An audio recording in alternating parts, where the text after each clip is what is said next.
Two types of Muslims exist. ایک جو نظام کے خلاف جان کے منظم کاوش کرتے ہیں مسلمان اسکالرز کیونکہ قرآن کا ترجمہ لکھ رہے ہیں, اور ایک وہ جو کہتے ہیں نظام ہی ہمارا واحد طریقہ کار دنیا کو اللہ کی طرف لے کے جانے کا ہے. یہ تیسرا کوئی نہیں ہے مسلمان. تیسرا تو اس کو تو وہ ہے کہ یار جو بھی دن میں جیجا ہمیں بتا دینا, ہم اسی کے تابع ہو جائیں گے, باقی تو وہ لوگ ہیں نا.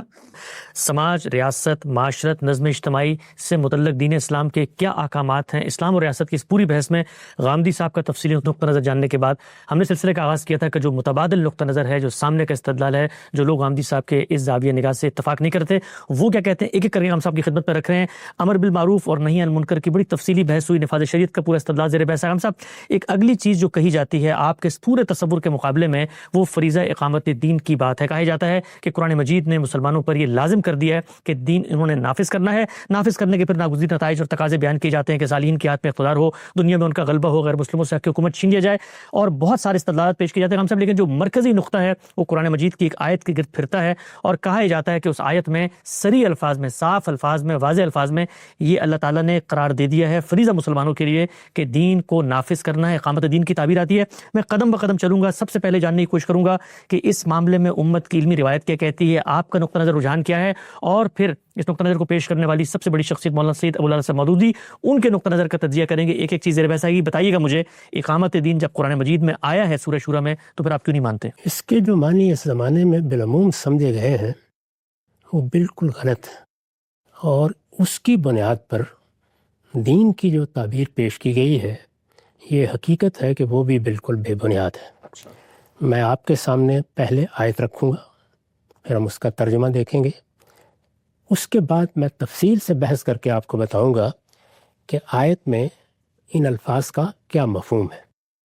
آیت جس طرح کہ آپ نے فرما دیا, سورہ شورى کی آیت 13 ہے.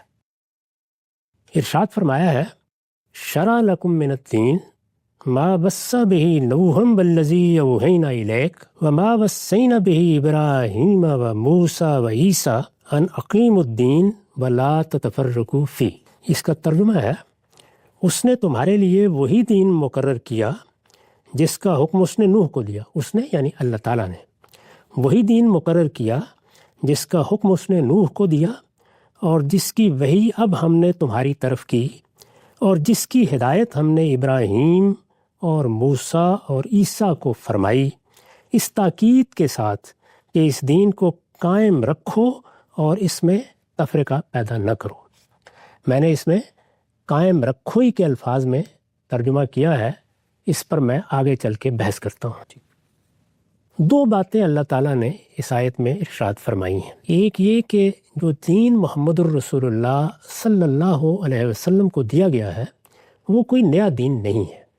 یہ وہی دین ہے جو آدم سے لے کر اس زمانے تک سب پیغمبروں کو دیا گیا ہے.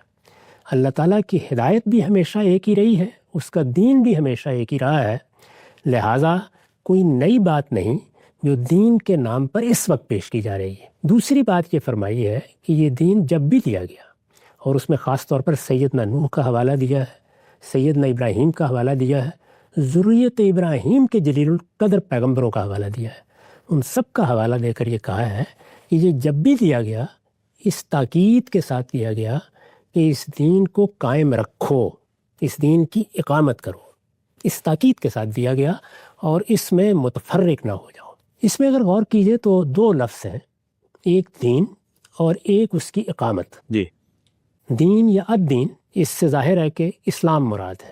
میرے نزدیک پورا دین جس میں ایمانیات بھی ہیں, اخلاقیات بھی ہیں, اور اس کی شریعت بھی ہے, وہی ہر جگہ مراد ہوگا, الا یہ کہ کوئی قرینہ اس میں کوئی تخصیص پیدا کر دے. یہاں پر بھی یہی صورتحال ہے. ہمارے ہاں بالعموم مفسرین نے اس کے جو معنی بیان کیے ہیں میں ان کو صحیح نہیں سمجھتا. دین جہاں بھی زیر بحث آئے گا وہاں اس سے مراد وہی دین ہوگا جو کسی پیغمبر کو اس کے دور میں دیا گیا ہے. یعنی جب یہ بتایا جائے گا کہ ہم نے پیغمبروں کو اس طریقے سے یہ دین دیا, اور ان کے بارے میں یہ کہا جائے گا کہ انہیں یہ ہدایت کی گئی, تو مطلب یہی ہوگا کہ جس پیغمبر کو جو دین جس صورت میں اس کے تمام مشمولات کے ساتھ دیا گیا, یہ ہدایت بھی اسی کے بارے میں کی گئی تھی. چنانچہ اس میں چونکہ مولانا سید ابو العلا صاحب مودودی کا نقطہ نظر بھی یہی ہے, اور میں اس سے اتفاق رکھتا ہوں اس پر میں کوئی زیادہ بحث کرنے کی ضرورت محسوس نہیں کرتا۔ دین کے لفظ تک اتفاق۔ دوسرا لفظ اقامت ہے، یعنی اللہ کا پورا دین، جیسے کہ میں نے عرض کیا، جس میں ایمانیات بھی ہیں، اخلاقیات بھی ہیں، جس میں شریعت بھی ہے۔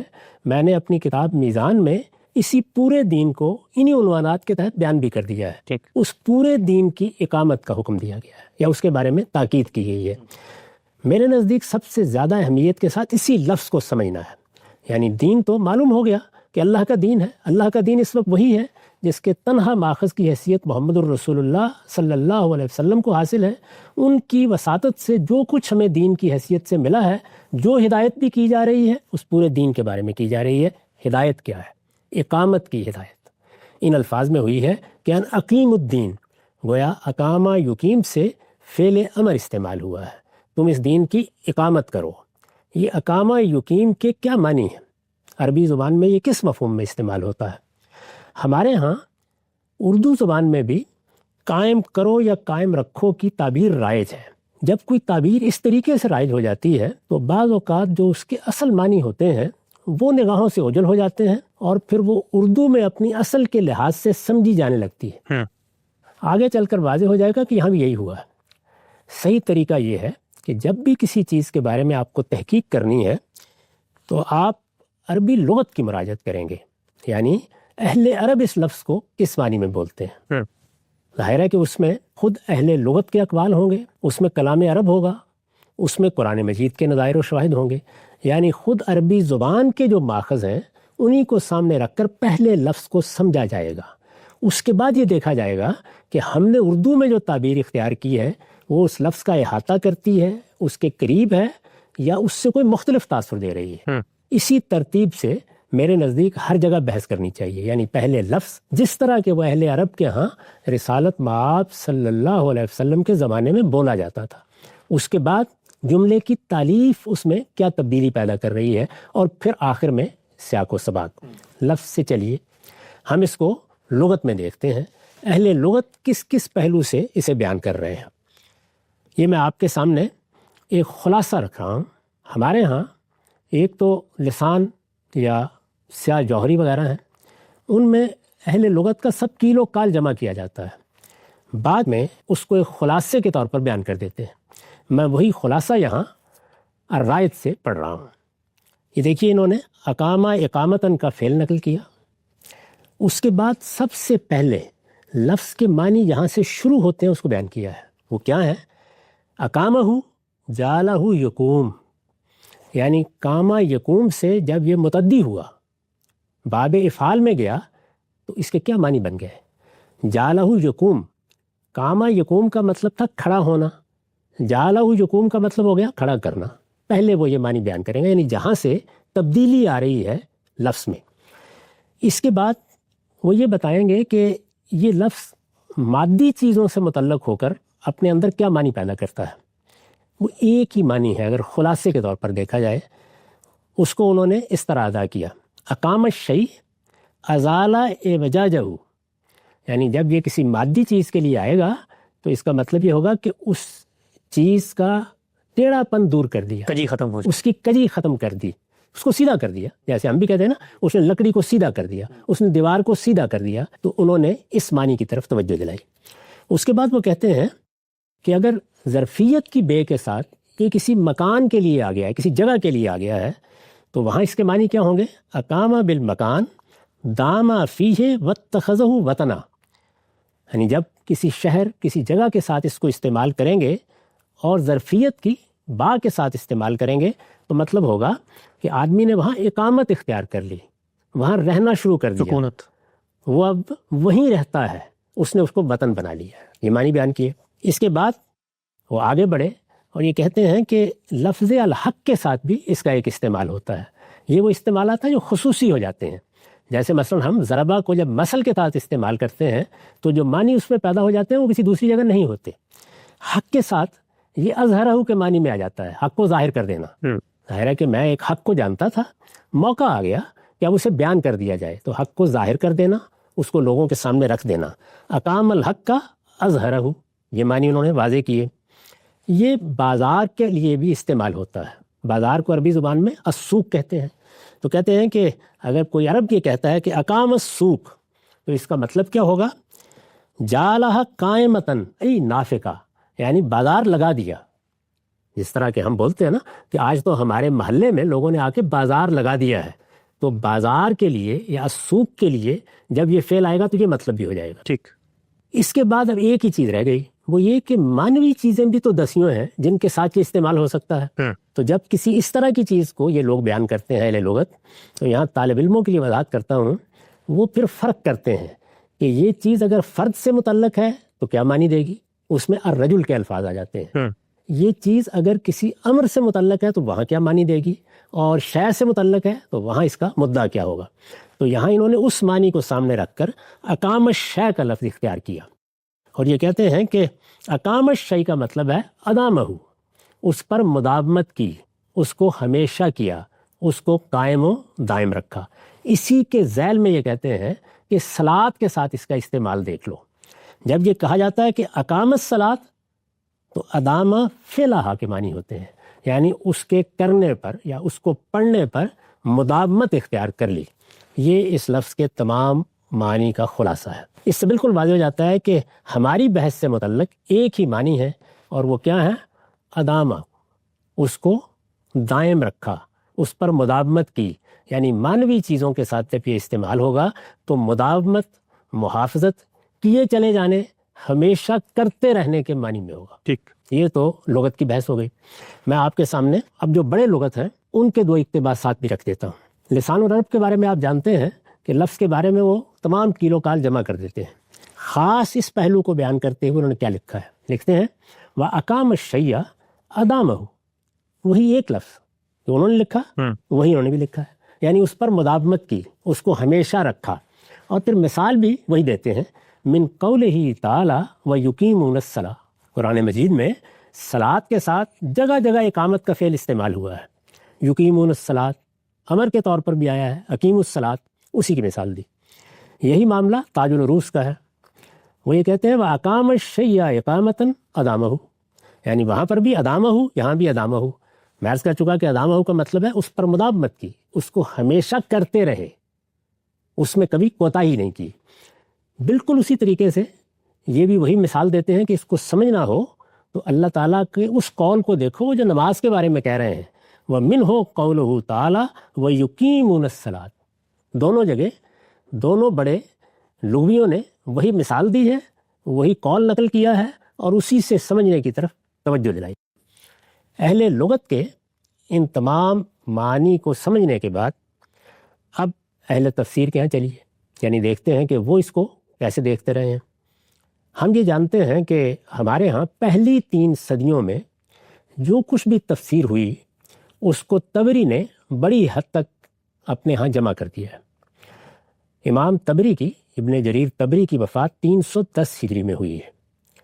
پہلے 300 سال میں قرن اول شامل ہے، یعنی رسالت مآب صلی اللہ علیہ وسلم نے کسی آیت کے بارے میں کوئی چیز بتائی. صحابہ کرام میں جو جلیل القدر اہل علم اپنے تلامذہ کو قرآن پڑھاتے تھے، انہوں نے قرآن مجید پڑھاتے وقت کسی لفظ کے، کسی آیت کے کوئی معنی بیان کیے.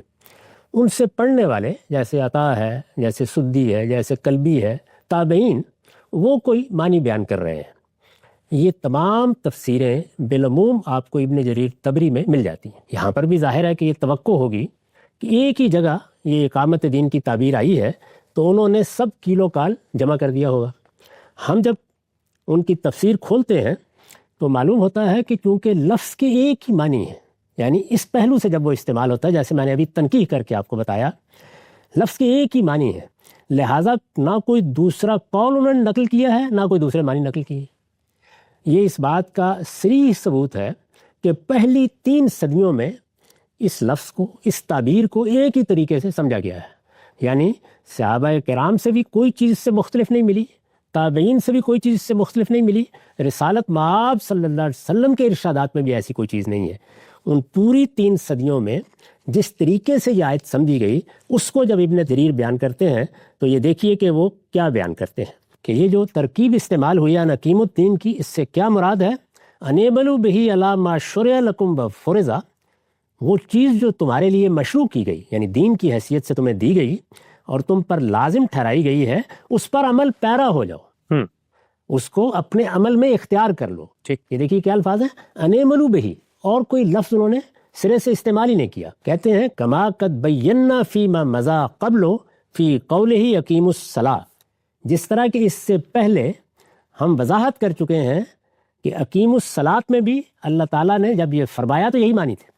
یعنی اقیم الصلاۃ کا بھی کیا مطلب ہے، نماز پر عمل پیرا رہو، اور اقیم الدین کا کیا مطلب ہے، دین پر عمل پیرا رہو، دین کو اختیار کیے رکھو، اس دین کو اپنی زندگی کا دستور بنا لو. عمل پیرا ہونا، اس کو اختیار کیے رکھنا، اپنا لینا، اسے اپنا لینا، یہ مطلب ہے اس کا. یعنی اہل لغت نے بھی وہی بیان کیا، اور پھر ہمارے ہاں جب پہلی 3 صدیوں کی تفسیر کا خلاصہ سامنے آیا تو اس میں بھی یہی معنی بیان کیے گئے. ابن جریر طبری کے بعد ہمارے ہاں جلیل القدر مفسرین نے اس کو کس کس معنی میں لیا ہے، ایک نظر اس پر بھی ڈال لیجئے.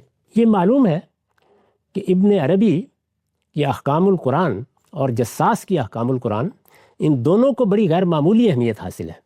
احکام القرآن ابن عربی یہ اس وقت میں پڑھ رہا ہوں، اس میں یہ 4تھی جلد ہے اور صفحہ ہے 1668. وہ لکھتے ہیں حکیم الدین کا کیا مطلب ہے، ای اجلوہ قائمہ، پہلے انہوں نے اس کے معنی بیان کیے، اس کو قائم رکھو. کیا مطلب، یرید دائمن مستمرن محفوظن مستقرم من غیر خلاف فیہ ولا اضطراب علیہ، یعنی اسے ہمیشہ قائم رکھو، اور قائم سے مراد ہے دائم، ہمیشہ، محفوظ اور برقرار، اس طرح کہ نہ اس میں کوئی اختلاف ہو اور نہ اس کے بارے میں کوئی تردد. وہی مدعا، وہی مفہوم ان الفاظ میں بیان کر دیا. زمخشری کی ہمارے اہل تفسیر میں جو حیثیت ہے، خاص طور پر لغت کے مباحث میں، وہ کسی سے پوشیدہ نہیں. وہ اپنی تفسیر الکشاف میں لکھتے ہیں والمراد اقامت دین الاسلام الذی هو توحید اللہ وطاعتہ والایمان برسلہ وکتبہ وبیوم الجزاء وسائر ما یکون الرجل باقامتہ مسلمہ. اور اس سے مراد ہے اس دین اسلام کو اپنی زندگی میں ثابت ٹھہرانا. یہ دیکھیے، اپنی زندگی میں ثابت ٹھہرانا، جو اللہ کی توحید، اس کی اطاعت، اس کے رسولوں، کتابوں اور یوم آخرت پر ایمان، اور ان کے علاوہ ان سب چیزوں سے عبارت ہے جن کو ثابت ٹھہرانے ہی سے کوئی شخص مسلمان ہوتا ہے. ثابت ٹھہرانا یعنی ایسے اختیار کر لینا کہ اس میں کوئی اضمحلال نہ آئے، وہ ہمیشہ میری آپ کی زندگی میں برقرار رہے، ہم اس پر عمل پیرا رہیں. متاخرین میں سے آلوسی نے اس کی وضاحت میں لکھا ہے والمراد باقامتہ تعدیل ارکانہ وحفظہ من ان یقع فیہ زیغ والمواظبۃ علیہ. اور دین کی اقامت سے مراد ہے اس کے ارکان کو درست طریقے پر ادا کرنا، یہ وہی محافظت، مداومت، اس کے ارکان کو درست طریقے پر ادا کرنا، ہر خرابی سے اس کی برابر حفاظت کرنا اور اس پر مداومت رکھنا. مداومت رکھنا میں اس کی وضاحت کر چکا، یعنی اسے اپنی زندگی میں برقرار رکھنا، اس پر قائم رہنا، اس کو ہمیشہ اختیار کیے رکھنا، اس پر ہمیشہ عمل پیرا رہنا. ان کے بعد اب ایک نظر دور حاضر میں ہمارے روایتی علماء نے اس کو جس طرح سمجھا ہے اس کو بھی دیکھ لیجیے. یہ میرے سامنے معارف القرآن ہے، مفتی محمد شفیع صاحب کی تفسیر ہے. اس کے بارے میں یہ بتانے کی ضرورت نہیں ہے کہ بر صغیر میں تفسیر کے علم کا بہترین خلاصہ اس میں آ گیا ہے. ٹھیک، وہ اس تعبیر کے بارے میں لکھ رہے ہیں. یہ میں اس کے صفحہ 679 سے پڑھ رہا ہوں اور یہ اس کی 7ویں جلد ہے. لکھتے ہیں اقامت دین سے مراد اس پر قائم و دائم رہنا، اس میں کسی شک و شبے کو راہ نہ دینا اور کسی حال میں اس کو نہ چھوڑنا ہے. اچھا. اور اس کے بعد لکھا ہے کہ یہ میں نے کوئی اپنی بات نہیں بیان کی، یہ بین ہی قرطبی کے الفاظ کا ترجمہ ہے. ٹھیک. اس کے بعد اب ذرا مولانا سید ابو اللہ صاحب مودودی کے ترجمہ و تفسیر پر بھی ایک نظر ڈال لیجئے. اس آیت کے بارے میں تو ہم ان سے اختلاف کر رہے ہیں، لیکن ایک دوسرے مقام پر وہ اسی مدعا کو یہ دیکھیے کیسے سمجھاتے ہیں. سورہ مائدہ میں بھی یہ فعل استعمال ہوا ہے، یعنی یہی جو اقامت کا فعل ہے. یہ سورہ مائدہ کی آیت 68 ہے. آیت کے الفاظ ہیں قُلْ يَا أَهْلَ الْكِتَابِ لَسْتُمْ عَلَىٰ شَيْءٍ حتیٰ تقیموا التوراۃ والانجیل وما انزل الیکم من ربکم.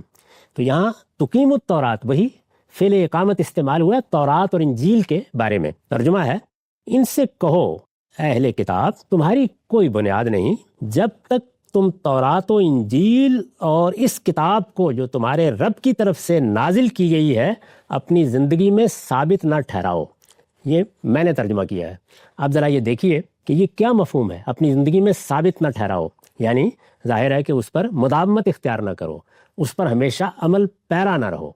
یہ معنی ہے جن کو اگر آپ غور سے دیکھیں تو ہمارے اکثر مترجمین نے قائم کرنے اور قائم رکھنے سے تعبیر کیا ہے.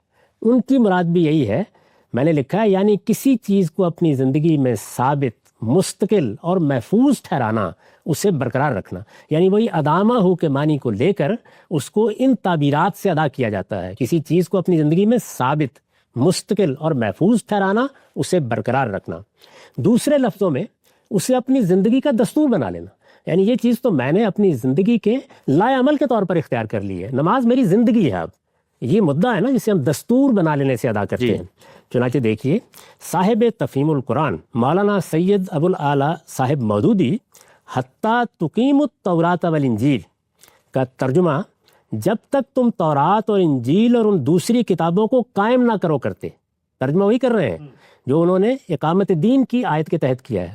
قائم نہ کرو کرتے. اور پھر اس کی شرح میں لکھتے ہیں تورات اور انجیل کو قائم کرنے سے مراد راست بازی کے ساتھ ان کی پیروی کرنا اور انہیں اپنا دستور زندگی بنانا ہے. عجیب. اچھا یعنی یہ مدعا وہی ہے سب لوگ ادا کر دیا. ہمارے جلیل القدر استاذ امام امین احسن اصلاحی نے یہ دیکھیے تدبر قرآن میں اس کو کس طرح واضح کیا ہے. انہوں نے لکھا ہے قائم رکھنے سے، انہوں نے ترجمہ کیا قائم رکھنا. جس طرح پہلے عرض کیا جا چکا کہ دونوں تعبیریں ہو سکتی ہیں، قائم کرنا، قائم رکھنا. قائم رکھنے سے مراد یہ ہے کہ اس کی جو باتیں ماننے کی ہیں وہ سچائی کے ساتھ مانی جائیں، جو کرنے کی ہیں وہ دیانتداری اور راست بازی کے ساتھ کی جائیں. نیز لوگوں کی برابر نگرانی رکھی جائے کہ وہ اس سے غافل یا منحرف نہ ہونے پائیں، اور اس بات کا بھی پورا اہتمام کیا جائے کہ اہل بدعت اس میں کوئی رخنہ نہ پیدا کر سکے. یہ آپ نے دیکھا کہ مدعا بھی وہی ہے، اسی کو مختلف لفظوں میں بیان کیا جا رہا ہے. اور اہل لغت نے بار بار توجہ دلائی تھی کہ اس کو سمجھنا ہے تو اقامت صلاۃ کی تعبیر کی طرف مراجعت کرو. ایک ہی معنی ہے دونوں کے. وہ تعبیر چونکہ متعدد مقامات پر استعمال ہوئی ہے اور ہماری عام زندگی میں بھی نماز قائم کرو، نماز قائم رکھو، یہ تعبیریں بالعموم ہم سنتے ہیں. وہ اسی کو بنیاد بنا کر سمجھانا چاہتے ہیں. انہوں نے جو مدعا بیان کرنا تھا وہ لغت میں ثبت کر دیا. اہل تفسیر کی آراء آپ نے دیکھ لی. اب ذرا آخر میں خود قرآن مجید پر ایک نگاہ ڈالیے. قرآن کا ایک عام طریقہ یہ ہے کہ وہ جب کسی چیز کے مدعا کو واضح کرنا چاہتا ہے اور اندیشہ ہوتا ہے کہ لوگ غلط سمجھ لیں گے تو اپنی تفسیر کر دیتا ہے. اسی کو بطور اصول اس طرح بیان کیا جاتا ہے کہ القرآن یفسر بعضہ بعضا. اقامت صلاۃ قرآن مجید کی عام تعبیر ہے، لیکن اس نے سورہ معارج میں جا کر اس تعبیر کو کھول دیا ہے. یعنی دوسرے لفظوں سے ادا کر کے گویا اس کی تفسیر کر دی ہے. ابھی ہم نے کیا بیان کیا، لغت سے کیا بات سمجھائی، تفسیروں میں کیا حقیقت واضح ہوئی کہ اقامت دین کا مطلب ہے دین کو قائم رکھنا، یعنی برقرار رکھنا، یعنی ثابت رکھنا، یعنی اختیار کیے رکھنا، یعنی اس پر مداومت برتنا، یعنی اس پر عمل پیرا رہنا. یعنی ایک ہی مطلب ہے جس کو مختلف طریقوں سے ادا کیا جا سکتا ہے. اللہ تعالیٰ نے بھی بالکل یہی طریقہ اختیار کیا. چنانچہ دیکھیے وہاں پر اقامت صلاۃ کی تعبیر نہیں اختیار کی، وہاں پر دو دوسرے لفظ استعمال کیے. فرمایا الذین هم علی صلاتہم دائمون. یہ دیکھیے وہی ادامہ ہو، وہی مداومت کا لفظ. الذین هم علی صلاتہم دائمون، وہ جو اپنی نمازوں پر مداومت کرتے ہیں، مستقل مزاجی کے ساتھ، یعنی نمازیں ہمیشہ پڑھتے رہتے ہیں، نماز کا ہمیشہ اہتمام کیے رہتے ہیں. اور پھر آگے کیا کیا، الذین هم علی صلاتہم یحافظون، وہ جو اپنی نمازوں کی حفاظت کرتے ہیں. تو اس طریقے سے حفاظت، نگرانی اور ایسے ہی مداومت، عمل پیرا رہنا، اس کو خود قرآن مجید نے اس طریقے سے بیان کر دیا. قرآن مجید کے اس بیان کے بعد یہ ظاہر ہے کہ کسی کے لیے ایک لفظ بھی کہنے کی گنجائش باقی نہیں رہتی. اقامت دین کا مطلب بھی جب ہم بیان کریں گے تو یہی کریں گے، یعنی دین کی محافظت کرنا اور دین پر مداومت کرنا. یعنی دین کو ہر طرح کی رخنہ اندازیوں سے بچائے رکھنا، ہر طرح کی بدعات سے پاک رکھنا اور خود اس پر ہمیشہ عمل پیرا رہنا، یہ ہدایت ہے۔ میں نے یہ ساری بحث اپنی کتاب برہان میں تفصیل کے ساتھ کی ہے، وہاں کلام عرب کے شواہد پیش کر کے لفظ کے پورے مدعا کو واضح کیا ہے، پھر یہ ساری چیزیں نقل کی ہیں جو میں نے ابھی آپ کے سامنے پڑھی ہیں، اور آخر میں پھر اس کا خلاصہ بیان کیا ہے۔ میں نے لکھا ہے اس معنی کی روح سے، یعنی جب یہ معنی واضح ہو گئے، یہ مدعا متعین ہو گیا، تو اس معنی کی روح سے صاف واضح ہے کہ یہ یعنی اقامت دین، اس معنی کی روح سے صاف واضح ہے کہ یہ دین کے فرائض میں سے ایک فرض اور اس کے احکام میں سے ایک حکم نہیں ہے۔ اس کو جس طریقے سے پیش کیا جا رہا ہے وہ یہ ہے کہ جیسے نماز فرض ہے، جیسے روزہ فرض ہے، جیسے زکوٰۃ فرض ہے، اسی طرح سے ایک فریضہ اقامت دین بھی ہے۔ جی، میں اس کی نفی کر کے کہہ رہا ہوں، اس معنی کی روح سے صاف واضح ہے کہ یہ دین کے فرائض میں سے ایک فرض اور اس کے احکام میں سے ایک حکم نہیں ہے کہ اسے فریضہ اقامت دین قرار دے کر فرائض دینی میں ایک فرض کا اضافہ کیا جائے۔ یعنی یوں نہیں ہے کہ دین میں 10 چیزیں فرض تھی، ایک 11ویں یہ معلوم ہو گئی۔ یہ فرائض دینی میں سے ایک فرض نہیں ہے، یہ احکام دین میں سے ایک حکم نہیں ہے، بلکہ پورے دین کے متعلق ایک اصولی ہدایت ہے۔ ہر وہ چیز جو قرآن و سنت کی روح سے دین میں شامل ہے، یعنی دین کا پورا کانٹینٹ، دین کے پورے مشمولات، ہر وہ چیز جو قرآن و سنت کی روح سے دین میں شامل ہے، آیا زیر بحث میں، یعنی سورہ شورى کی آیت 13 میں آیا زیر بحث میں ہمیں اس کو بالکل درست اور اپنی زندگی میں برقرار رکھنے کی ہدایت کی گئی ہے۔ یعنی یہ کوئی نیا فریضہ نہیں بتایا گیا، بلکہ پورے دین کے بارے میں یہ کہا گیا ہے کہ اس دین کو بالکل درست رکھنا اور اپنی زندگی میں ہمیشہ برقرار رکھنا۔ اس ہدایت کا تقاضا ہے کہ عقائد و اصول، نماز و روزہ، حج و زکوٰۃ، حسن معاشرت، اصلاح و دعوت، قانون و شریعت، جہاد و قتال اور دوسرے تمام احکام میں سے جو چیز ماننے کی ہے اسے مانا جائے۔ یعنی پورے دین میں کچھ چیزیں ماننے کی ہوتی ہیں، کچھ کرنے کی۔ یہ تمام چیزیں گنوا کر میں نے وضاحت کی ہے کہ یہ جتنے احکام بھی ہیں، ان میں سے جو چیزیں ماننے کی ہیں اسے مانا جائے اور جو کرنے کی ہے اسے کیا جائے۔ اقامت دین کا مطلب کیا ہے؟ جو ماننے کی ہے اسے مانا جائے، جو کرنے کی ہے اسے کیا جائے، لیکن اس لیے نہیں کہ یہ تمام یا ان میں سے کوئی حکم لفظ اقیمو کے مفہوم میں داخل ہے۔ یعنی یہ جو کہا جا رہا ہے یہ لفظ اقیمو کا مطلب نہیں ہے، وہ تو اب دین کا حصہ ہے۔ کوئی حکم لفظ اقیمو کے مفہوم میں داخل ہے، بلکہ اس وجہ سے کہ یہ سب قرآن مجید اور نبی صلی اللہ علیہ وسلم کے ارشادات کے مطابق دین میں شامل ہے۔ یعنی جہاد و قتال کرو اس لیے کہ وہ دین میں شامل ہے، عقائد اختیار کرو اس لیے کہ وہ دین میں شامل ہے، نماز و روزہ کا اہتمام کرو اس لیے کہ وہ دین میں شامل ہے۔ تو پورے دین کے بارے میں یہ ہدایت ہمیں کی گئی ہے کہ یہ سب چیزیں جو دین میں شامل ہیں ان کی اقامت کرو، اور آیا زیر بحث میں ہمیں ہدایت کی گئی ہے کہ ہم پورے دین کو ہر لحاظ سے درست، اب یہ اقامت کا مطلب ہے، پورے دین کو ہر لحاظ سے درست اور اپنی زندگی میں برقرار رکھیں اور اس میں متفرق نہ ہو جائیں۔ یہ میرے نزدیک اقامت دین کا صحیح مفہوم ہے، عربیت کی روح سے یہ اس کے صحیح معنی ہے۔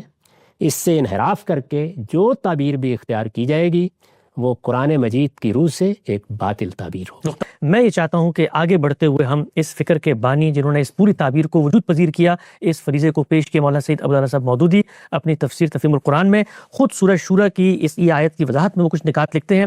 ایک سننے والے کو خیرخواہی کے ساتھ علمی انداز میں ہم یہ بھی بتائیں کہ آپ نے جو بات پیش کی ہے، کیوں آپ مولانا مودودی کے اس نقطہ نظر کو درست نہیں سمجھتے، اس کی علمی غلطی کیا ہے جس بنا پر ان کی وہ شرح، ان کی وہ وضاحت، ان کی وہ توضیح قبول نہیں کی جا سکتی؟ عربی زبان میں لفظ کے معنی کیسے متعین کیے جاتے ہیں، اس پر بحث کرنی ہو تو اس کے ماخذ کیا ہے، اس میں اہل لغت کے اقوال کی کیا حیثیت ہے، کلام عرب کس طرح پیش کیا جاتا ہے، قرآن مجید سے اگر کسی چیز کا اس بات پیش نظر ہو تو اس کا طریقہ کیا ہے، میں شر و بست کے ساتھ اس کی وضاحت کر چکا ہوں۔ مولانا سید عبداللہ صاحب مودودی نے اس کے بالکل برخلاف جو طریقہ یہاں اختیار کیا ہے اس کی تفصیلات میں آپ کے سامنے رکھتا ہوں۔ یہ حقیقت ہے کہ ہمارے ممنوع و مختوم مولانا سید عبداللہ صاحب مودودی ایک جید عالم ہے، انہوں نے لفظ پر تنہا یہاں بحث نہیں کی، اس کے علاوہ بھی تفہیم القرآن میں متعدد مقامات پر الفاظ کی بحث کی ہے۔ ان کی پوری تعبیر کے لیے جس کتاب کو بائبل کی حیثیت حاصل ہے وہ قرآن کی 4 بنیادی اصطلاحیں ہیں: عبادت، رب، الہ، دین۔ ان چاروں اصطلاحات پر انہوں نے لفظی کی بحث کی ہے۔ آپ کتاب کو نکال کے دیکھ لیجئے، اس میں وہی طریقہ اختیار کیا ہے جو میں نے آپ کے سامنے اقامت دین کی بحث میں اختیار کیا، یعنی اسی طرح لغت کے حوالے دیے ہیں، اسی طریقے سے کلام عرب کے شواہد پیش کیے ہیں، ایسے ہی قرآن مجید میں اس کے کیا نظائر ہیں ان کو پیش کر کے اپنا مدعا ثابت کیا ہے۔ یہی طریقہ ہمیشہ اختیار کیا جاتا ہے، لیکن یہاں دیکھیے انہوں نے کیا کیا۔ یہ ان کی تعبیر کی سب سے بڑی بحث ہے اور سب سے بڑھ کر مستحق تھی کہ یہاں پر بھی وہ اسی طرح عربی زبان کے لغات کی مراجعت کرتے، اسی طرح کلام عرب سے استشہاد کرتے، اسی طرح قرآن مجید کے نظائر پیش کرتے۔ انہوں نے آیت نقل کی، اس کا ترجمہ کیا، اور اس کے بعد دیکھیے کیا لکھا ہے۔ ان کی بات کو سمجھانے کے لیے میں آپ کی خدمت میں عرض کروں گا کہ آیت کو ایک مرتبہ پھر ذہن میں تازہ کر لیجئے۔ یعنی تمام پیغمبروں کا ذکر کر کے اللہ تعالیٰ نے یہ فرمایا تھا کہ ہم نے ایک ہی دین ان پیغمبروں کو دیا ہے، جو دین ان پیغمبروں کو دیا تھا وہی رسالت مآب صلی اللہ علیہ وسلم کو دیا گیا ہے۔ ہم نے ان کو بھی یہی ہدایت کی تھی، ہم اے پیغمبر تمہیں بھی یہ ہدایت کرتے ہیں کہ ان اقیم الدین ولا تتفرقوا فیہ، یعنی دین کو قائم کرو یا دین کو قائم رکھو، جس طرح کہ عام طور پر اس کا ترجمہ کیا گیا ہے، اور اس میں متفرق نہ ہو جاؤ۔ یہی ترجمہ مولانا سید ابواللہ صاحب مودودی نے کیا ہے۔ اس ترجمے کو پھر وہ آگے واضح کرتے ہیں۔ انہوں نے لکھا ہے اس فقرے کا ترجمہ، یہ ان اقیم الدین کے بارے میں بات ہو رہی ہے، یعنی وہی اقامت زیر بحث ہے۔ اس فقرے کا ترجمہ شاہ ولی اللہ صاحب نے قائم کنید دین را کیا ہے، اور شاہ رفیع الدین صاحب اور شاہ عبد القادر صاحب نے قائم رکھو دین کو۔ یہ دونوں ترجمے درست ہیں۔ اقامت کے معنی قائم کرنے کے بھی ہیں اور قائم رکھنے کے بھی، اور انبیاء علیہم السلام ان دونوں ہی کاموں پر مامور تھے، قائم کرنے اور قائم رکھنے۔ قائم کرنے اور قائم رکھنے کا یہ ترجمہ 2 بزرگوں کا ہے۔ اس میں کوئی شبہ نہیں ہے کہ شاہ ولی اللہ کی بھی ایک بڑی حیثیت ہے، اور ترجمہ قرآن میں شاہ عبد القادر کی بھی ایک بڑی حیثیت ہے، لیکن کیا ہم کسی اردو ترجمے کے الفاظ سے آگے بحث کی بلا اٹھائیں گے؟ یعنی اردو ترجمہ قائم کرنے کا ہو یا قائم رکھنے کا ہو، یا تو اس کو عربی مفہوم میں لیا جائے گا، یعنی عربی زبان میں جس طرح کہ میں نے وضاحت کی اس لفظ کا مفہوم کیا ہے، یہ کس معنی میں استعمال ہوتا ہے، اس کو ہو سکتا ہے کہ ہم انہی الفاظ سے اردو میں تعبیر کر دیں۔ جیسے کہ جگہ جگہ ہم دیکھتے ہیں کہ نماز قائم کرو ترجمہ کر دیا جاتا ہے، لیکن نماز قائم کرو کا مطلب کیا ہے؟ مولانا سید ابواللہ صاحب مودودی نے اس کا جو مطلب لیا ہے وہ ان کے الفاظ میں سن لیجئے۔ وہ یہ کہتے ہیں جب لوگ اس دین کو تسلیم کر لیں تو اس سے آگے قدم بڑھا کر پورا کا پورا دین ان میں عملاً رائج اور نافذ کیا جائے، تاکہ اس کے مطابق عمل درآمد ہونے لگے اور ہوتا رہے۔ وہ قائم کرنے سے اور قائم رکھنے سے یہ مراد لے رہے ہیں۔ یہ اردو مفہوم کے لحاظ سے تو آپ اگر ان الفاظ سے کشید کرنا چاہیں تو کر سکتے ہیں، لیکن کیا یہ عربیت کے مطابق بھی ہے؟ یہ حقیقت ہے کہ ہرگز نہیں۔ یعنی مولانا سید ابواللہ صاحب مودودی نے یہاں اپنے طریقے کے خلاف نہ کسی لغت کا حوالہ دیا، نہ کلام عرب سے کوئی شواہد پیش کیے، نہ قرآن مجید کے اس لفظ کے استعمالات کی نظیریں پیش نہ تفسیری حوالے دی جو عام طور پہ وہ دیتے ہیں، اور نہ تفسیری حوالے دیے۔ یعنی ان کا عام طریقہ یہ ہے کہ وہ صحابہ کرام کی تفسیریں، اسی طرح سے صحابہ کرام کے تلامذہ میں سے بڑے بڑے تابعین کی تفسیروں کا حوالہ دیتے ہیں، اور اس کے بعد بالعموم اپنے لیے بنائے استدلال قائم کرتے ہیں۔ یہاں انہوں نے ان میں سے کوئی کام بھی نہیں کیا، یعنی 2 ترجمے پکڑے ہیں، ایک فارسی ترجمہ اور ایک اردو ترجمہ، یا 2 اردو ترجمے، اور ان میں سے قائم کرو اور قائم رکھو کی 2 اردو تعبیریں لی ہیں، اور اپنے سارے استدلال کی عمارت اس پر قائم کر دی ہے۔ میں عرض کر رہا ہوں کہ یہ استدلال کے لیے پہلی اینٹ ہی غلط رکھ دی گئی ہے۔ ہونا تو یہ چاہیے تھا کہ وہ شاہ صاحب کے ترجمے کو بھی سامنے رکھ کے اور شاہ عبد القادر صاحب کے ترجمے کو بھی سامنے رکھ کے دیکھتے کہ عربی مفہوم میں اس سے کیا مراد لیا جا سکتا ہے۔ یعنی قائم رکھنے کا مطلب ہے اپنی زندگی میں برقرار رکھنا، قائم کرنے کا مطلب یہ ہے اپنی زندگی میں اس کو اہتمام سے اختیار کر لینا۔ قائم کرنے کے الفاظ اور قائم رکھنے کے الفاظ اردو میں اس مفہوم کے لیے بھی بولے جا سکتے ہیں، اس معنی میں لیے جائیں تو اس لفظ کا جو عربی مفہوم میں نے آپ کو بتایا ہے یہ اس کے بالکل مطابق ہو جائیں گے۔ لیکن اگر آپ عربی مفہوم سے قطع نظر کر لیں اور ان دو لفظوں کو اردو زبان میں اختیار کر لیں اور پھر اردو زبان میں اس سے جو دوسرا احتمال پیدا ہو سکتا ہے اس کو سامنے رکھیں اور اپنے ذہن میں آپ نے اس کا جو مدعا طے کر لیا ہے اس کو پیش نظر رکھ کے تفسیر کرنا شروع کر دیں تو وہی چیز وجود میں آ جائے گی جو مولانا سید ابوالعلا صاحب مودودی نے یہاں وجود پذیر کر کے ہمارے سامنے رکھتی ہے۔ میں اس پر اس سے زیادہ کوئی تبصرہ نہیں کرنا چاہتا، یہ عربیت کے بالکل خلاف ہے۔ عربی زبان کا لغت اس کو قبول نہیں کرتا، کلام عرب کے شواہد اس کو قبول نہیں کرتے، قرآن مجید کے نظائر اس کو قبول نہیں کرتے۔ میں ان سب چیزوں پر تفصیل کے ساتھ بحث کر کے بتا چکا ہوں۔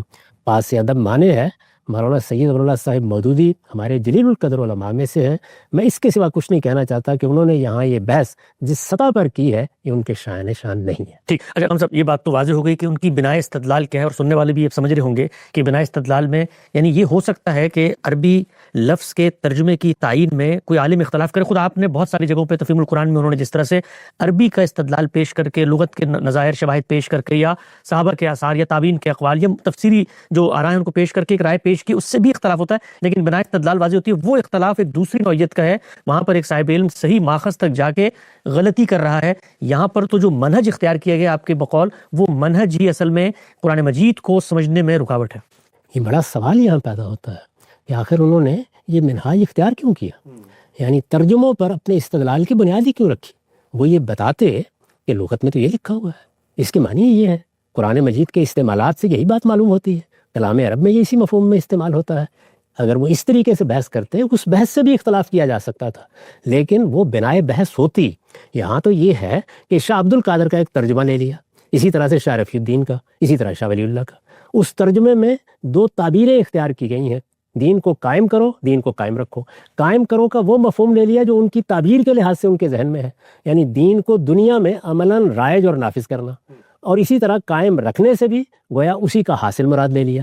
تو اب مجھے یہ بتائیے کہ اس پر کیا بحث کی جائے، اس کی غلطی کس طریقے سے واضح کی جائے؟ یہاں تو بنا ہی اردو ترجمے پر اٹھا دی گئی ہے یا فارسی ترجمے پر اٹھا دی گئی ہے، جبکہ کسی بحث کی بنا اصل پر ہونی چاہیے، اور اصل کیا ہے کہ اہل عرب اس لفظ کو کس معنی میں استعمال کرتے ہیں۔ اردو زبان میں قائم کرو کے 10 معنی ہو سکتے ہیں اور وہ میں اپنے لحاظ سے لے سکتا ہوں، لیکن جب میں اردو زبان کا کوئی لفظ اختیار کروں گا تو اس کے مدعا کی اگر مجھے وضاحت کرنی ہے یا اس سے کوئی استدلال کرنا ہے تو عربیت کو پیش نظر رکھ کے کروں گا۔ یہاں عربیت سرے سے زیر بحث ہی نہیں ہے، اس کا کوئی حوالہ ہی نہیں ہے، اس کے بارے میں کوئی بات ہی نہیں ہے۔ کیا یہ اس بات کا صریح ثبوت نہیں ہے کہ خود مولانا بھی اس بات سے واقف ہے کہ اس باب میں عربیت کی روح سے ان کی تعبیر اور ان کی شرح و وضاحت کے حق میں کوئی استدلال نہیں کیا جا سکتا؟ صاحب یہ پہلا نقطہ تو بالکل واضح ہوتا ہے کہ مولانا کی جو بناء استدلال ہے وہ در حقیقت دو اردو تراجم کے اوپر ہے، انہوں نے خالصتاً لغت میں جا کے، عربی زبان کے استعمالات میں جا کے وہاں سے اس کی بنانی اٹھائی۔ آگے بڑھاتے ہیں سلسلہ گفتگو کو، دو اور چیزیں اس میں میں چاہتا ہوں براہ راست مولانا مودودی نے جو کچھ حاشیے میں لکھا ہے اس پر آپ کے نقطہ نظر سامنے آئے۔ وہ یہ لکھتے ہیں کہ سب سے بڑھ کر جس چیز سے تعبیر کی غلطی متصادم ہوتی ہے وہ خود رسول اللہ صلی اللہ علیہ وسلم کا عظیم الشان کام ہے جو حضور صلی اللہ علیہ وسلم نے 23 سال کے زمانے رسالت میں انجام دیا۔ آخر کون نہیں جانتا کہ آپ نے تبلیغ اور تلوار دونوں سے پورے عرب کو مسخر کیا اور اس میں ایک مکمل حکومت کا نظام ایک مفصل شریعت کے ساتھ قائم کر دیا جو اعتقادات اور عبادات سے لے کر شخصی کردار، اجتماعی اخلاقیات، تہذیب و تمدن، معیشت و معاشرت، سیاست و عدالت اور سلو و جنگ تک زندگی کے تمام گوشوں پر حاوی تھا۔ مثال کے طور پر پیش کرتے ہیں کہ بھئی جب پیغمبر آتے ہیں جو دین ان کو دیا جاتا ہے تو جو کچھ انہوں نے کیا اس کی روشنی میں اس کو ہم سمجھ لیتے ہیں کہ یہاں پر قائم کرنے یا قائم رکھنے سے کیا مراد ہے؟ کہ انبیاء علیہ السلام کس لیے بھیجے جاتے ہیں یہ تو اللہ کی کتاب بتائے گی، اور اس نے بتا دیا ہے کہ وہ جب بھی بھیجے گئے ہیں مبشرین و منذرین بنا کر بھیجے گئے ہیں، یعنی ان کے بھیجنے کا مقصد یہ ہوتا ہے کہ وہ لوگوں کو آخرت کے بارے میں خبردار کریں، لوگوں کو حق کی تعلیم دیں، اللہ کی ہدایت ان تک پہنچائیں، اور اگر وہ ان کی بات مانیں تو انہیں بشارت دیں کہ ان کے لیے آخرت کی کامیابی ہے۔ ٹھیک، انبیاء علیہ السلام کے بھیجنے کا مقصد خود اللہ تعالیٰ نے اپنی کتاب میں جگہ جگہ بیان فرمایا ہے، رسالت مآب صلی اللہ علیہ وسلم کے بارے میں بھی بیان فرمایا ہے، پہلے انبیاء کے بارے میں بھی بیان فرمایا ہے۔ رسولوں کے باب میں یہ سنت الہی ہم اس سے پہلے زیر بحث لا چکے ہیں کہ ان کو البتہ اس لیے بھی بھیجا جاتا ہے کہ وہ اللہ کی حجت پوری کر دیں، اور جب وہ اللہ کی حجت پوری کر دیتے ہیں تو اس کے بعد اللہ تعالیٰ کا فیصلہ اسی دنیا میں صادر ہو جاتا ہے۔ وہ ایک سنت الہی کا ظہور ہوتا ہے، اس کو ابھی دین کو عملاً رائج اور نافذ کرنے سے اصلاً کوئی تعلق نہیں ہوتا۔ یہ ظاہر سی بات ہے کہ اگر کسی پیغمبر کو کہیں اقتدار ملے گا تو وہ اللہ کے دین پر اسی طرح عمل کرے گا جس طرح اس سے پیچھے ہم وضاحت کے ساتھ بیان کر چکے ہیں کہ دین نے اجتماعی زندگی کے بارے میں کیا احکام دیے ہیں اور کس طرح ارباب حل وقت کو ان کا پابند کیا ہے، ظاہر ہے کہ پیغمبر بھی اس حیثیت سے اگر ذمہ داری سنبھالے گا تو وہ بھی ان احکام پر عمل کرنے کا پابند ہے. سب سے پہلے پیغمبر ہی ان پر عمل کرنے کا پابند ہوتا ہے, اسی کی وساطت سے پھر وہ ہمارے لیے اللہ کے احکام بنتے ہیں. بالکل واضح ہوا. آگے بڑھاتے ہیں. اگلی بات جو وہ کرتے ہیں میں وہ پڑھ دیتا ہوں, پھر سوال آپ کی خدمت رکھتا ہوں. وہ لکھتے ہیں کہ جو چیزیں مادی نہیں بلکہ مانوی ہوتی ہیں ان کے لیے جب قائم کرنے کا لفظ استعمال کیا جاتا ہے تو اس سے مراد اس چیز کی محض تبلیغ کرنا نہیں ہوتا بلکہ اس پہ کما حقہ عمل درآمد کرنا ہوتا ہے, اسے رواج دینا ہوتا ہے, عملاً نافذ کرنا ہوتا ہے. مثلا جب ہم کہتے ہیں کہ فلاں شخص نے اپنی حکومت قائم کی تو اس کے معنی یہ نہیں ہوتا کہ اس نے اپنی حکومت کی طرف دعوت دی, بلکہ یہ ہوتے ہیں کہ اس نے ملک کے لوگوں کو اپنا مطیع کر لیا اور حکومت کے تمام شعبوں کی ایسی تنظیم کر دی کہ ملک کا سارا انتظام اس کے احکامات کے مطابق چلنے لگی. اس طرح جب ہم کہتے ہیں کہ ملک میں عدالتیں قائم ہیں تو اس کے معنی یہ ہوتے ہیں کہ انصاف کے لیے منصف مقرر ہیں اور وہ مقدمات کی سماعت کر رہے ہیں اور فیصلے دے رہے ہیں, نہ کہ یہ کہ وہ عدل و انصاف کی خوبیاں بیان کر رہے ہیں. اس پر آپ کا کیا نقطہ نظر ہے کہ یہ زبان کے لحاظ سے کہا جائے کسی بھی چیز کے بارے میں کہ عدالتیں قائم کریں, تو جب قائم کرنے کی بات کہی جاتی ہے تو اس سے مراد تو پھر عملی نفاذ ہوتا ہے, اس پہ آپ کیا کہیں گے؟ اس میں کیا شبہ ہے کہ جو چیز بھی کہی جائے گی اسی کا اہتمام ہوگا. جب عدالت قائم کرنے کے لیے کہا جائے گا تو عدالت کے بارے میں میرا کیا تصور ہے, میں عدالت سے کیا چیز مراد لیتا ہوں, اسی کا اہتمام ہوگا, اسی کو قائم کیا جائے گا, اسی کے لیے تمام سرگرمیاں ہوں گی. اسی طریقے سے اگر عمارت قائم کرنے کے لیے کہا جائے گا تو عمارت کیا ہوتی ہے میں جانتا ہوں. تو یہاں اصل میں یہ عدالت اور عمارت کا مصداق ہے جس کی بنیاد پر آپ جو تقریر چاہیں کر لیں, اس کا قائم کرنے سے کوئی تعلق نہیں ہے. قائم کرنے کا ایک اردو مفہوم ہے, اسی کو وہ آگے بڑھا کے یہ مثالیں دیتے چلے جا رہے ہیں. اور قائم کرنے کا اقامہ یقیم میں ایک عربی مفہوم ہے, اس کی میں نے وضاحت کر دی. کسی چیز کا اہتمام کرنا, کسی چیز کا حق ادا کر دینا, اس کی پوری حفاظت کرنا, یہ چیزیں ہیں جو اقامہ یقیم کے فعل سے مراد لی جاتی ہیں. یہ بھی واضح ہو گئی بات. اچھا خان صاحب, انہوں نے اس پر بھی بحث کی آگے کہ یہ جو دین ہمارا آیا ہے یہ محض چند احکامات کا مجموعہ نہیں ہے, کوئی دعوت کی محض کتاب نہیں ہے, بلکہ اس کے اندر ایک منظم شریعت بھی دی گئی ہے, ایک لائحہ عمل بھی دیا گیا ہے, کچھ عملی چیزیں بھی ہیں. اب وہ یہ کہتے ہیں کہ اگر وہ عملی چیزوں کو نافذ نہیں کیا جائے گا تو پھر اس کا مطلب دین پوری طرح قائم ہوئی, دین پہ عمل درآمد ہی نہیں ہو سکا, تو وہ عملی چیزیں بھی نافذ ہوں گی. تو اب یہ جو آپ نے پورا تصور پیچھے پیش کیا اسلام اور ریاست کی بحث میں بھی اور خود اس آیت کے ضمن میں بھی کہ جو دین اللہ نے دیا ہے وہ عمل سے متعلق ہو تو عمل کی دنیا میں روبہ عمل ہوگا, اس کے لیے مولانا نے جو تعبیر اختیار کی ہے اس کے بغیر بھی پورے دین پر ہم بھی عمل درآمد کریں گے, معاشرہ بھی کرے گا, حکمران بھی کرے گا. تو جو دین کے عملی احکامات ہیں وہ سوسائٹی سے متعلق ہوں گے تو وہاں ظہور پذیر ہونا خود اس آیت کا تقاضا ہے اپنی ذات میں. یعنی یہ آیت تو یہ بتا رہی ہے کہ جو کچھ بھی دین میں تم سے کہا گیا ہے, جیسے کہ میں نے اس کو تعبیر کیا کہ ماننے کی چیزیں مانو اور جن پر عمل کرنے کے لیے کہا گیا ان پر عمل کرو. وہ عمل کرنے کی چیزیں اگر میری ذاتی زندگی سے متعلق ہیں تو میں ان پر عمل کروں گا, وہ اگر مسلمانوں کے ارباب حل و عقد سے متعلق ہیں تو وہ ان پر عمل کریں گے, ان کے حکمرانوں سے متعلق ہیں تو وہ اس پر عمل کریں گے, ان کے پورے معاشرے سے متعلق ہیں تو وہ اس پر عمل کریں گے. میں نے پوری وضاحت کے ساتھ یہ بتایا ہے کہ دین جب کوئی حکم دیتا ہے تو سب سے پہلے یہ طے کیا جاتا ہے کہ اس کا مخاطب فرد ہے.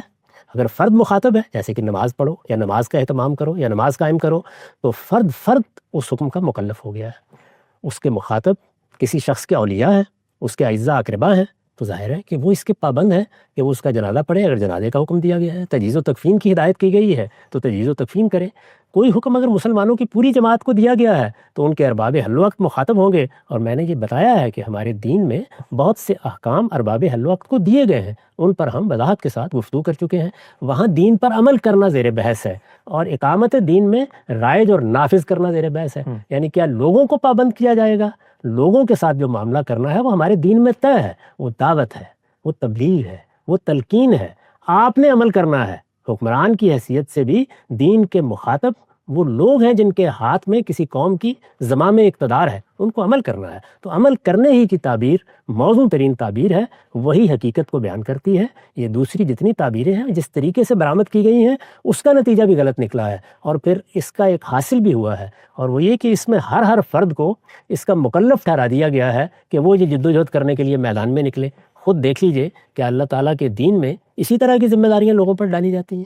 تو قرآن مجید جس طریقے سے بات بیان کرتا ہے, جس طرح لوگوں کو متعلق کرتا ہے, وہ سب ہم بیان کر چکے ہیں, اس کو دہرانے کی ضرورت ہے. ڈاکٹر بالکل واضح صاحب, آخری سوال اس پوری بحث پر, اور وہ سوال ایک عقلی سوال کے طور پہ پیش کیا جاتا ہے.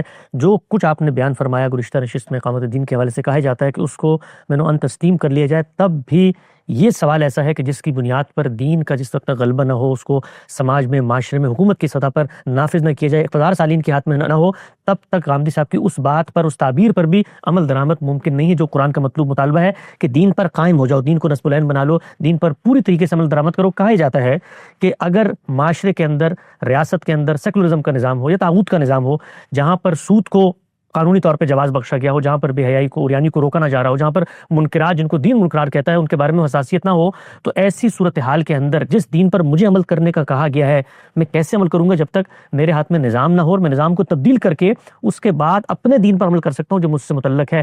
اس سوال کا آپ کے پاس کیا جواب ہے کہ عالمی طور پر جب تک آپ کے پاس اقتدار نہیں آتا تو وہ دین جو فرد سے بھی متعلق ہے کہا جاتا ہے اس پر بھی عمل درآمد نہیں ہو سکتا؟ فرد سے متعلق کیا چیز ہے جس پر عمل نہیں ہو سکتا؟ یعنی کون سا نظام ہے کہ جو فرد کو سود کھانے پہ آمادہ کر رہا ہے؟ کون سا نظام ہے جو زبردستی کہتا ہے کہ تم شراب پیو؟ کون سا نظام ہے کہ جو مجھے یہ کہتا ہے کہ تم سور کھاؤ؟ یہ سارے احکام مجھ سے متعلق ہیں, میں ہر جگہ ان سے اجتناب کر سکتا ہوں. اسی طرح سے وہ چیزیں جو میرے معاشرے سے کے بارے میں ہیں ان میں معاشرے کو دیکھوں گا کون سے معاشرے میں رہ رہا ہوں. اگر وہاں غیر مسلم ہے تو ان کو دین کی دعوت دوں گا, وہ اگر اس دعوت کو قبول کر لیں گے تو پھر ان کے لیے دین کے احکام اللہ کے احکام بن جائیں گے, وہ بھی ان کے اسی طرح پابند ہوں گے.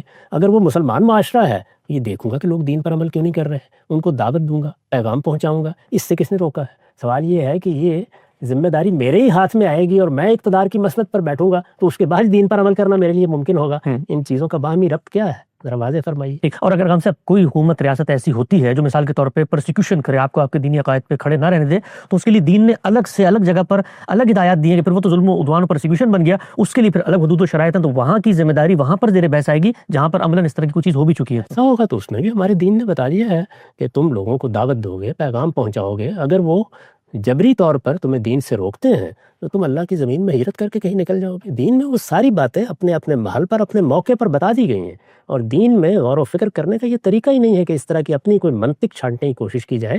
اللہ تعالیٰ نے ہر صورتحال کے بارے میں متعین طور پر بتا دیا ہے کہ اس میں مسلمانوں کو کیا کرنا. نقطہ بالکل واضح ہو گیا.